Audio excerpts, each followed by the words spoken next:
One of the questions I'm asked a lot about the Floorbooks is there a set sequence?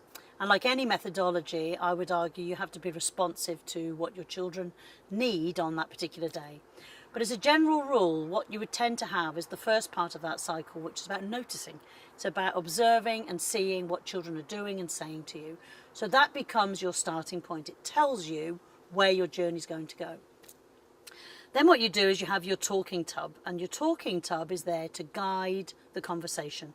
It's not going to dictate or show children how to do things, but it's going to provocate dialogue, and through those conversations with that talking tub at group time, or just generally in the main play environment, you start to hear more in-depth reflections.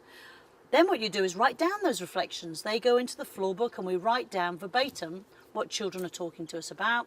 We photograph their inquiries, both in the general, what you call epistemic play environment, but also within the teacher-child conversations, or adult-child conversations.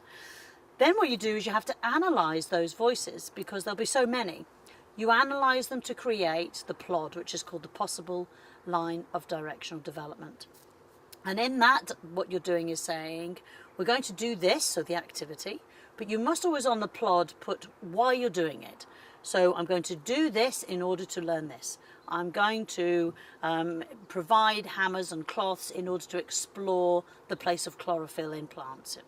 So by looking at the learning attached to the activity, it means that we can get this much clearer connection for children. When we've done that, that's all very nice, and you might stop at that point. But if you're going to use a Floorbook for a form of planning and documentation of that planning, then what you need to do at the back of your Floorbook is to have a 2D mind map, which is called the learning journey.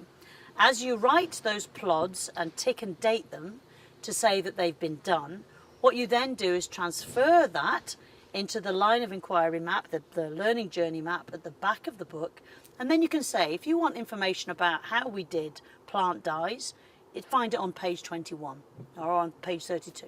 So that's almost like an index to your Floorbook. Now, for planning requirements in this country, in Scotland, and in many other countries I work, they have a curriculum.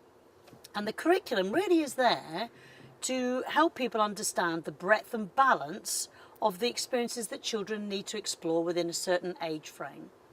So what we do with ours is, rather than cutting up that curriculum at the very beginning and creating activities, what we would be doing is saying at the back of the Floorbook, these are all the outcomes, and then we highlight them, or we tick them, and we page number them or date them to say we feel we have addressed this outcome through the experiences that you can see in this Floorbook. All of that process takes time, and people say, well, how long does a Floorbook last? Well, it could last 3 weeks.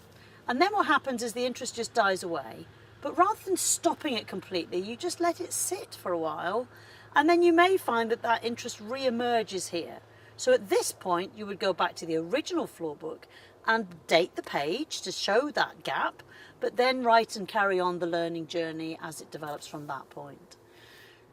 There's a lot of detail comes into the Floorbook approach, but as an overview, I would hold on to that kind of use of the Floorbook to provocate conversation, the writing down the language and the communication of the child in whichever way they communicate with you, but always thinking back about what are we learning here, and what is the things that I can really help children to explore and develop, so there's a progression in thinking.